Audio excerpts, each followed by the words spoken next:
Gianni's, and I'd watch, we'd make, $1 billion deals over a bottle of vodka. And it was all based on, that hanging out and that trust, and you would throw your man an alley-oop because y'all hung out. If you get into that secret club and you're able to hold a secret so tight to the vest, a lot of business deals are getting made there. So now I'm like, damn, I might understand why certain people had certain opportunities, certain deals, and if they weren't participating, they were there and they didn't leave and they repetitively came back. So I think people knew, or maybe they were, or they didn't know, but I'll give people the benefit of the doubt. Like, I don't think they thought it was illegal, but it was loose. And as far as moral compass, morally, that would not be the environment that I would want my kids around. I would want to be around. I wouldn't want to do no business in that environment. Could you imagine me going to one of those parties and walking in that room with what I'd be like, y'all know, where's the pause button? I go pause button. I'd be like, you're in here, y'all fucking, what? Oh, I didn't know. That type shit. They know that I'm not tolerant, or, I don't look the other way. I'd be getting out the way. But I might not be so silent. I might not be able to keep that secret of what I saw. So I'm like wondering, like, damn. And I'm wondering if people understand what the buckshot of another person's karma is. With a shotgun, you shoot it in pellets spray. So you might hit your target, but the pellets are gonna hit whoever's around. So you might not meant to be getting shot, but you're gonna catch a couple of a spray of those bullets. That's what karma's like. So if you are around somebody that may be doing something immoral, and you might look the other way or might help facilitate it, karmically, you may be considered accountable. Everybody at the top is right? And want to glorify that, like you not being in those, positions of these things that are happening behind closed doors that you're not willing to be part of. How does that affect you?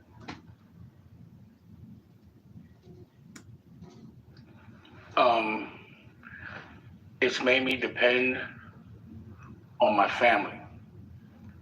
It's made me focus on the things that really matter, like education, how to really help our culture,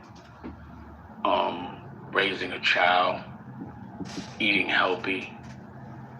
Like, again, having all the money in the world and not having your freedom, you're broke.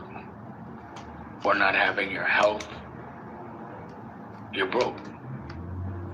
And, I was able, and this was always my motto, was to always invest in my woman. The woman that I love is to make her independent, or the ability to be independent of me. That's, to me, the best security a woman can have, is to know that she's there because she wants to be, and that she can walk away at any time because she has enough money, which is what my ex-wife did. But I was able to focus on Raquel, us making a baby, her writing a book, a curriculum. I was able to study with principals. I'm not even gonna say teach, because they taught me. They taught us how to be a better parent. And with that information, we got inspired to make a whole network about it.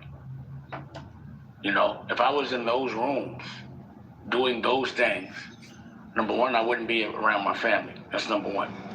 Number two, I would be working on different agendas. The agenda of getting paid a lot of money to present images of us and on all verticals, from music to art to everything, of us hurting each other, our dysfunction, us being dependent on them. And that's what was so disturbing about this situation to me, is because people obviously knew this was going on, because it was going on. And the amount of people that have said, I've never seen it, it's like they must have been really programmed to be quiet about it. And that means, I'm telling you, that circle there, that's the circle that, a person like myself with the ideals and the moral fabric that I have, you would be real surprised if I would take any money to do those things. Again, how could the person that invented pause be at one of those parties? I'd be walking around with the button being like, pause, pause, pause, pause. I'm gonna leave one here. They'd be mad at me. They'd be like, get out of here, Dane, blah, blah, blah. You know? It's not even conceivable that I would tolerate any of that. And people know that about me. So for me, it's made me really depend on the people I love, focus on the things that matter, and it's made it to where I can build a future for my family later. So that's why American New was so important, because I needed a platform, because I'm looking at what's going on. So like, I'm just noticing that Steve Stout keeps talking about me in interviews. So that means that there was a conversation, because that's the type of bitch ass nigga that he is. That he'll have a conversation. He had it 20 years ago, unsaid it on Vlad TV.